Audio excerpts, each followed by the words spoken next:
ಸ್ವಾಗತ. ಇವತ್ತು ಬಂದು 10 ಜುಲೈ 2025 ನಿಫ್ಟಿ 50ನಲ್ಲಿ ಏನಾಯಿತು, BSEನಲ್ಲಿ ಏನಾಯಿತು, ಸ್ಟಾಕ್ ಮಾರ್ಕೆಟ್ ಅಪ್ಡೇಟ್ ನೋಡ್ಕೊಂಬರೋಣ ಬನ್ನಿ. ನಿಫ್ಟಿ 50 ಇವತ್ತು ಸುಮಾರು 120.85 ಪಾಯಿಂಟ್ಸ್ಗಳ ಒಂದು ಇಳಿಕೆ ತೋರಿಸಿದೆ. ಕ್ಲೋಸ್ ಆಗಬೇಕಾದ್ರೆ 25,355.25 ಪಾಯಿಂಟ್ಸ್ಗಳಿಗೆ ಇವತ್ತು ಕ್ಲೋಸ್ ಆಗಿದೆ. ಒಂದು ಇಳಿಕೆ ಅಂತಲೇ ಹೇಳ್ಬೋದು, ದೊಡ್ಡ ಇಳಿಕೆ ಅಂತಲೇ ಹೇಳ್ಬೋದು. ಹಾಗೆ ಸೆನ್ಸೆಕ್ಸ್ ಕೂಡ ಅಷ್ಟೇ ಸುಮಾರು 345.80 ಪಾಯಿಂಟ್ಸ್ಗಳ ಇಳಿಕೆ ಕಂಡು ಕ್ಲೋಸ್ ಆಗಬೇಕಾದ್ರೆ 83,190.28 ಪಾಯಿಂಟ್ಸ್ಗಳಿಗೆ ಕ್ಲೋಸ್ ಆಗಿದೆ.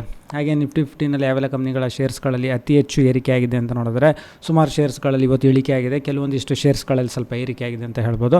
ಅದರಲ್ಲಿ ನೋಡಿದರೆ ಮಾರುತಿ ಸುಜುಕಿ ಇಂಡಿಯಾ ಶೇರ್ಸ್ಗಳಲ್ಲಿ ಇವತ್ತು ಏರಿಕೆ ಆಗಿದೆ, ಸುಮಾರು 1.44% ಅಷ್ಟು ಏರಿಕೆ ಆಗಿದೆ. ಹಾಗೆ ಇಂಡಸ್ ಇಂಡ್ ಬ್ಯಾಂಕ್ ಶೇರ್ಸ್ಗಳು, ಹಾಗೆ ಟಾಟಾ ಸ್ಟೀಲಲ್ಲಿ ಕ್ಲೋಸ್ ಆಗಬೇಕಾದ್ರೆ ಇವತ್ತು ಸುಮಾರು ₹160.66 ಕ್ಲೋಸ್ ಆಗಿದೆ. ಹಾಗೆ Bajaj Finserv, Jio financial services, Trent, Tata motors, JSW steel ನೋಡಿದರೆ ಸುಮಾರು ₹1,043.30 ಇವತ್ತು ಶೇರ್ಸ್ಗಳು ಕ್ಲೋಸ್ ಆಗಿದೆ. ಹಾಗೆ ಇಂಡಾಲ್ಕೋ ಇಂಡಸ್ಟ್ರೀಸ್ ಮತ್ತು ಅಡಾನಿ ಪೋರ್ಟ್ಸ್ ಈ ಶೇರ್ಸ್ಗಳಲ್ಲಿ ಇವತ್ತು ಏರಿಕೆ ಆಗಿದೆ. ಇದು ಬಿಟ್ಟು ಹೊರತುಪಡಿಸಿದ್ರೆ ನಿಫ್ಟಿ 50ನಲ್ಲಿ ಎಲ್ಲ ಶೇರ್ಸ್ಗಳಲ್ಲಿ ಇವತ್ತು ಒಂದು ಇಳಿಕೆನೇ ಕಂಡಿದೆ. ಹಾಗೆ IPO ನೋಡಿದರೆ smart works working spaces limited, ಇದರ ಪ್ರೈಸ್ ರೇಂಜ್ ಬಂದು ₹387 ₹407 ಇದೆ.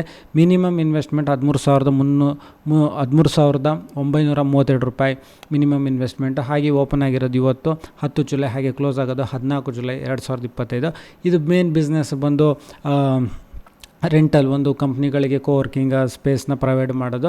ಹಾಗೆ ಇದರಲ್ಲಿ ರಿಟೇಲ್ ಕ್ಯಾಟಗರಿನಲ್ಲಿ ಸುಮಾರು 2 ಲಕ್ಷ ತನಕ ಮ್ಯಾಕ್ಸಿಮಮ್ ಇನ್ವೆಸ್ಟ್ಮೆಂಟ್ ಮಾಡ್ಬೋದು. ಸೊ ವಿಡಿಯೋ ನೋಡೋದಕ್ಕೆ ತಮಗೆಲ್ಲರಿಗೂ ತುಂಬ ಧನ್ಯವಾದ. ದಯವಿಟ್ಟು ಲೈಕ್ ಮಾಡಿ.